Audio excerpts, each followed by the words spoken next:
Chapter 15. The Mouse-Burglar. My grandmother hustled me back into my own bedroom and out onto the balcony.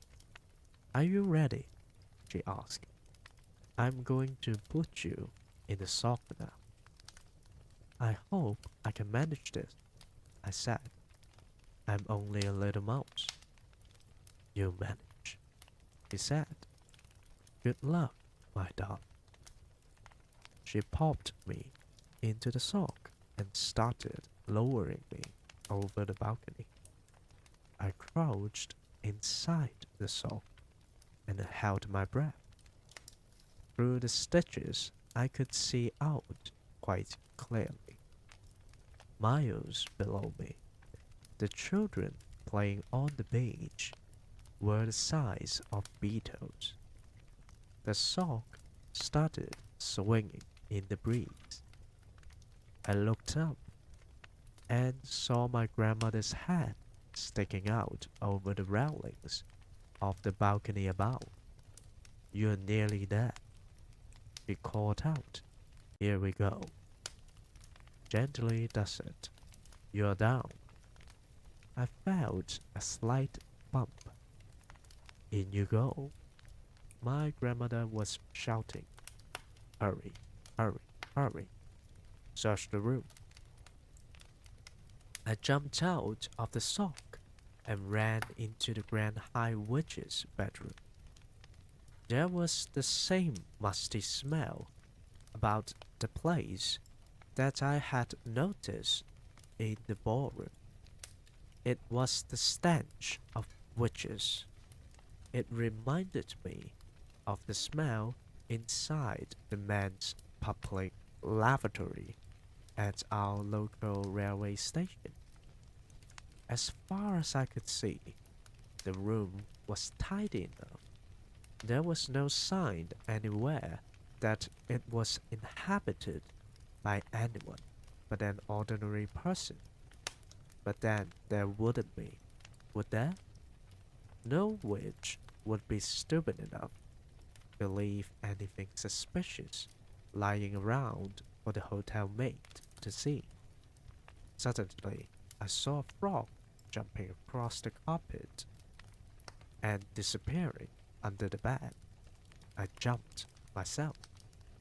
"Hurry up," came my grandmother's voice from somewhere high up outside.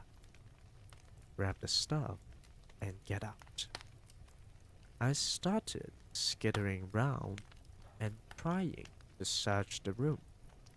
This wasn't so easy. I couldn't, for example, open any of the drawers. I couldn't open the doors of the big wardrobe either. I stopped skittering about. I sat in the middle of the floor and had to think. If the Grand High Witch wanted to hide something top secret, where would she put it?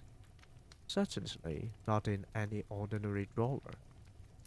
Not in the wardrobe either. It was too obvious. I jumped up onto the bed to get a better view of the room. Hey, I thought, what about under the mattress? Very carefully, I lowered myself over the edge of the bed and wormed my way underneath the mattress.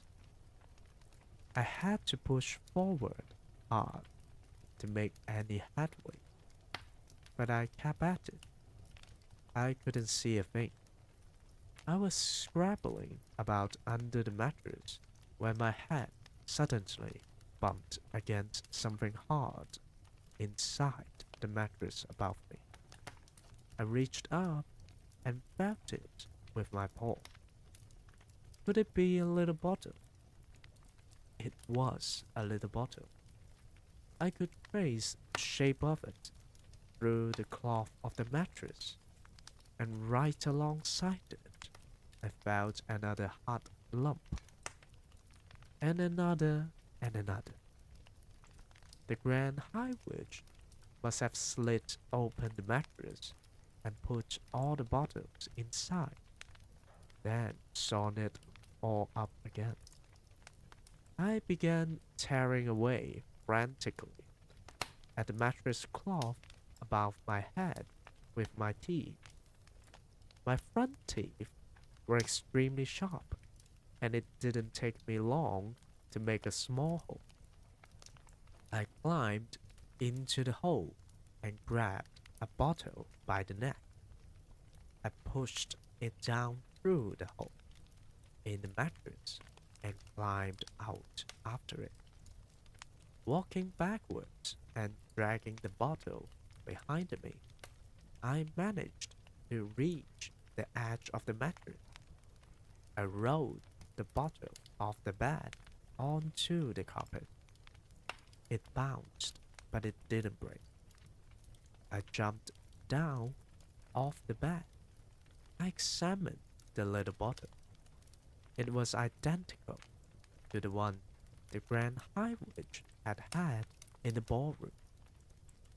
There was a label on this one. Formula 86, it said. Delayed action mouse mate.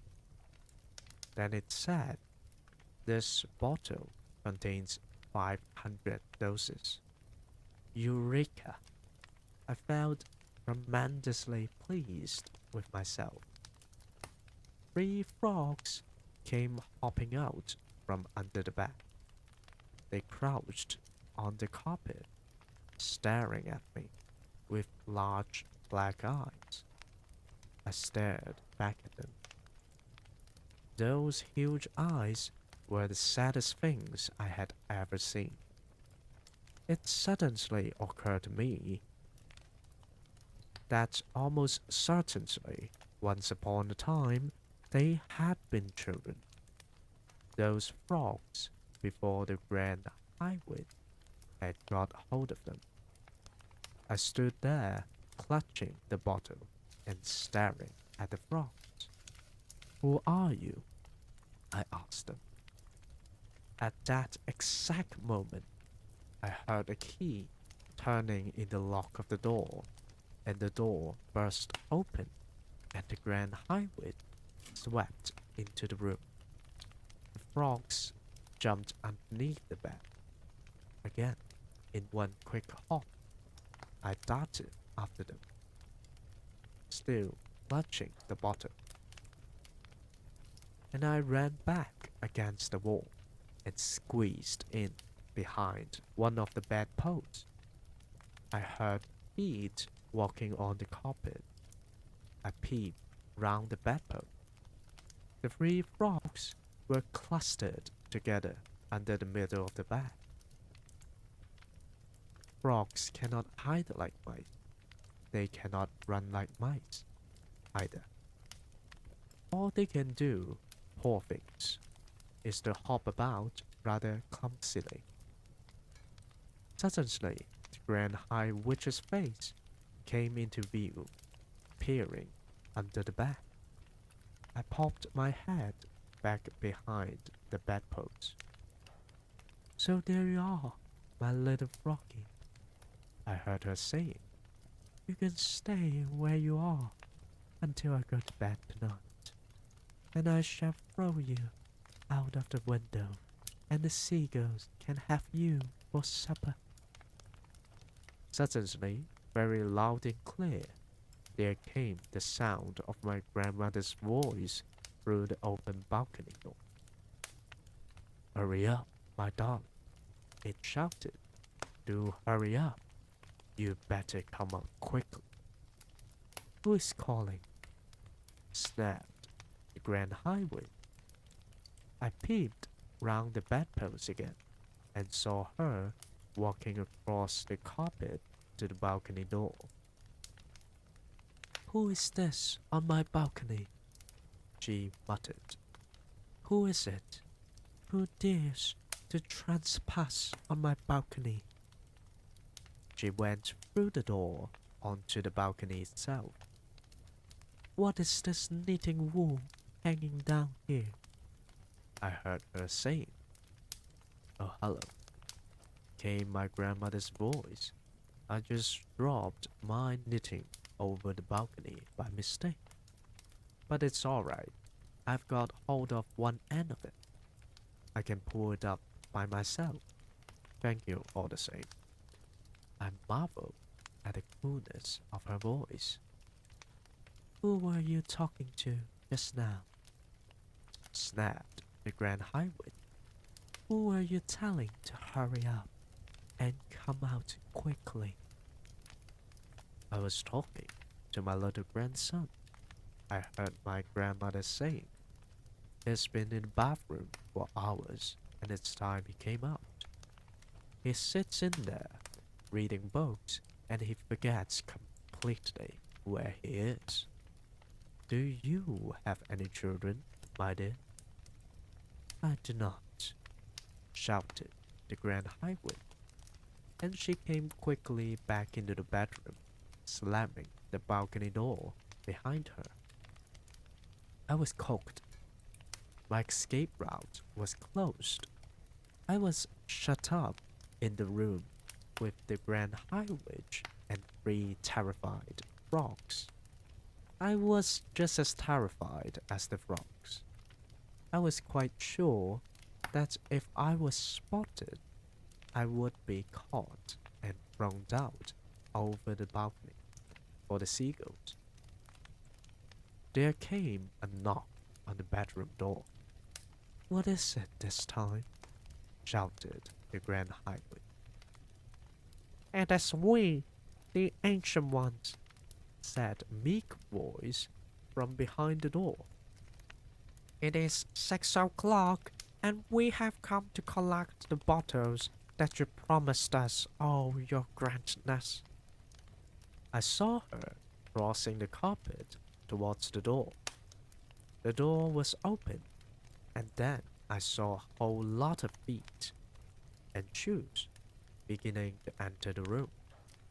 They were coming in slowly and hesitantly, as though the owners of those shoes were frightened of entering. Come in, snapped the Grand High Witch. Do not stand out there, differing in the corridor. I don't have on that. I saw my chance. I jumped out from behind the bedpost and ran like lightning towards the open door.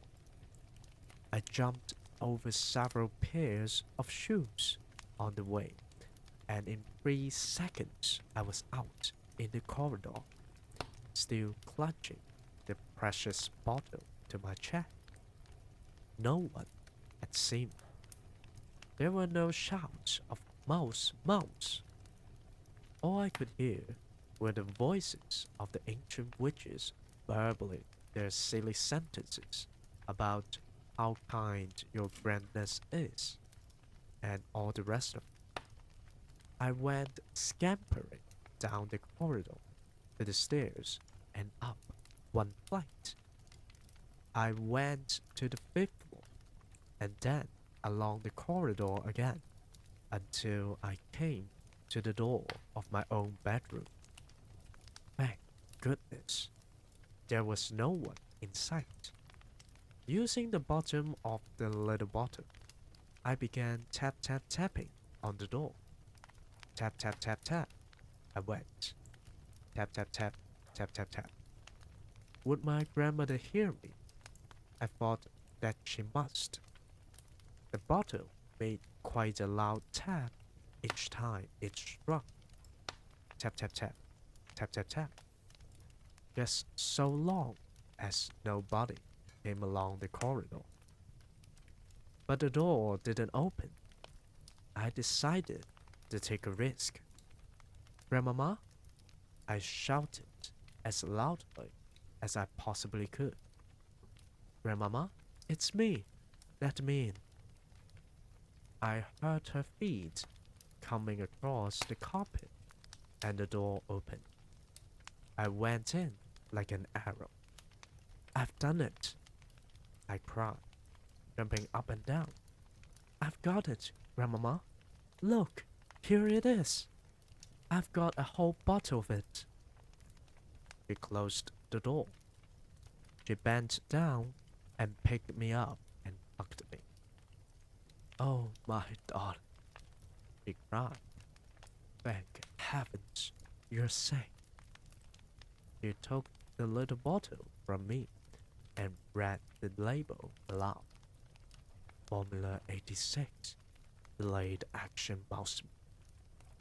She read, this bottle contains 500 doses. You brilliant darling boy. You are a wonder. You are a marvel.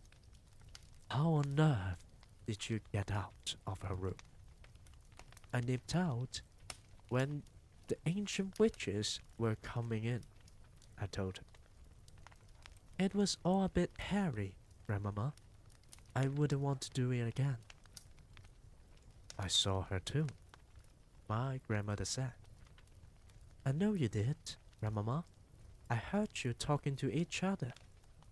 Didn't you think she was absolutely foul? She's a murderer, my grandmother said. She's the most evil woman in the entire world. Did you see her mask? I asked. It's amazing, my grandmother said. It looks just like a real face, even though I knew it was a mask. I still couldn't tell. Oh, my darling. She cried, giving me a hug. I thought I would never see you again. I'm so happy you got away.